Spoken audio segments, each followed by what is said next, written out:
Taking the complex power is quite challenging, but not if you use the Moivre's theorem. Learn how it works here in Mathematics of Engineering.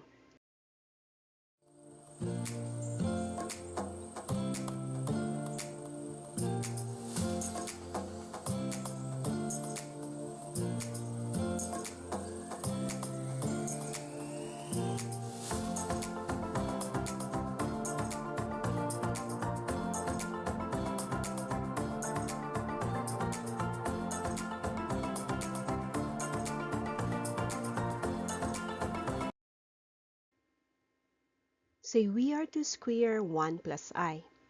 What we do is to use FOIL method for 1 plus I, multiplied by itself. The result is 1 plus 2y plus I squared, where the third term is equal to -1, thus having 2I.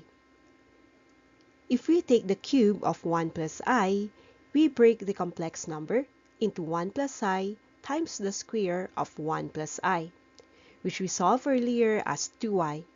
So by multiplying 1 plus I by 2y, we get 2y plus 2I squared, which we simplify as -1. So the cube of 1 plus I is 2y minus 2. Say we work some more into the fourth power of 1 plus I, which we can break into 1 plus I squared by itself. We know that the square of the complex number is 2y. Thus, 2y times 2y is 4I squared, which can be simplified into -4. Quite easy for now, but what if we are to determine the 23rd power or more? Let's also check the case of raising complex numbers in their polar form to a certain power.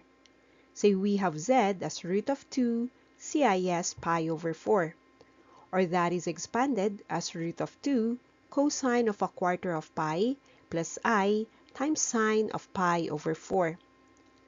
Let's start with the square of z, which is basically multiplying the complex number by itself. From the pattern of multiplying complex numbers in their polar forms, we learned that the resultant r is the product of the moduli, of which turn out as root of 2 for the example. R is then root of 2 times another root of 2, which is just like the square of r1 or r2.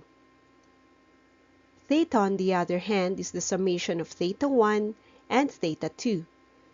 Since there is only pi over 4, we get pi over 4 plus another pi over 4, which we can say as 2 theta.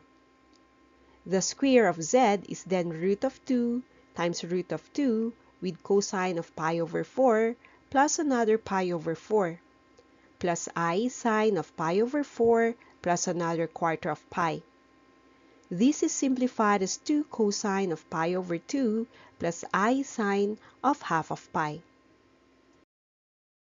How about when we take the cube of the same complex number? Its cube is interpreted as root of 2 times cosine of a quarter of pi plus I sine of pi over 4 multiplied by itself 3 times. With the standard procedure of taking the product of complex numbers in polar form, the resulting r is then the product of r1, r2, and r3, which is just like taking the cube of r1. The resulting theta is then the summation of theta 1 with theta 2 and theta 3.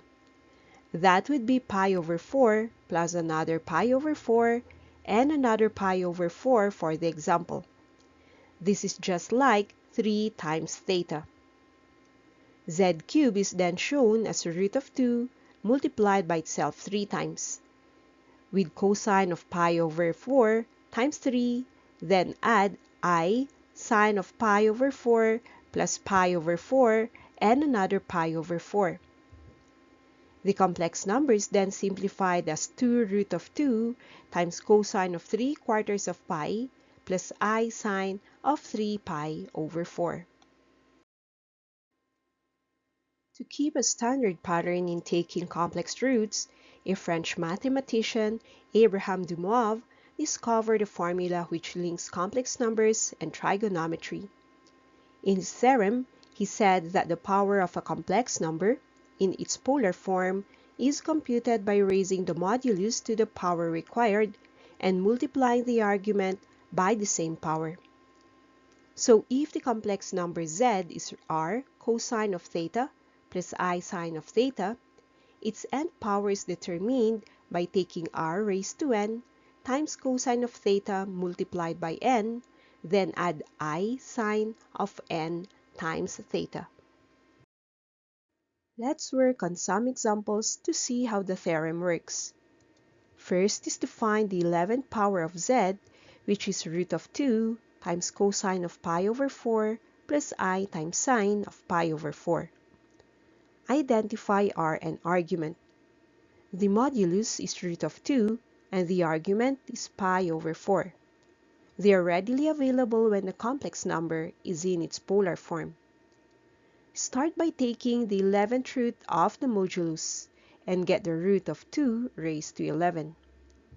Simplify this big number by breaking it into pieces as root of 2 raised to 10 multiplied by another root of 2.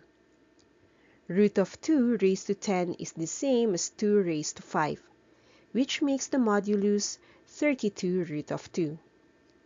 The argument theta is pi over 4, and its 11th power makes it 11 times theta, which is 11 times pi over 4, or that is 11 pi over 4.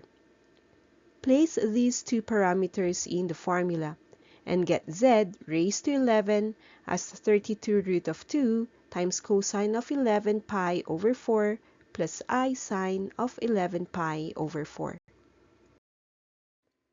Another example.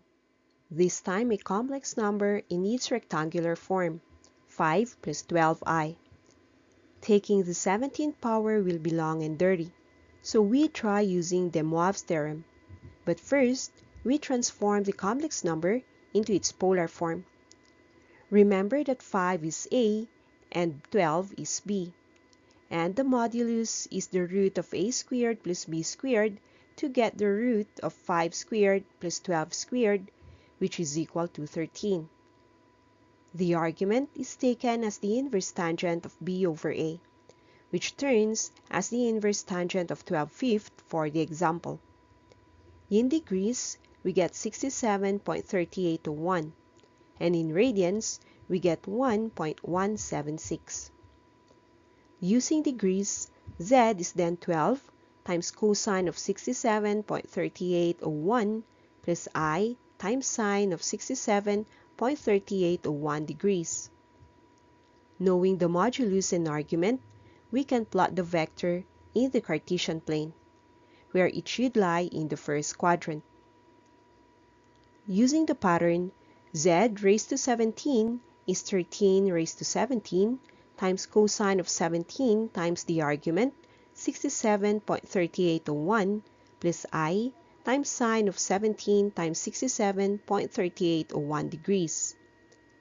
Definitely, 13 raised to 17 is a big number, so we'll leave it as is, but we simplify the argument to have cosine of 1145.4617 plus I times sine of 1145.4617 degrees. The last step is to convert z into its Cartesian form, and it is done by multiplying the modulus to the terms in the binomial. 13 raised to 17 times cosine of 1145.4617 gives negative 2.9758 times 10 to the 18th power in scientific notation. Then 13 raised to 17 times sine of 1145.4617 is 8.1225 times 10 raised to 18 times I. The next is to take the 12th power of 3 minus 5i. Transform the complex number into its polar form and take the modulus and argument. R is the root of the square of the coefficients 3 and negative 5, which is simplified as root of 34. Theta is the inverse tangent of negative 5 over 3, and that is negative 59.0362 degrees, or negative 1.0304 radians. Z is then root of 34 times cosine of negative 59.0362 plus I sine of negative 59.0362 degrees. Its 12th power is then the 12th power of root of 34 times cosine of 12 times negative 59.0362 plus I sine of 12 times negative 59.0362 degrees.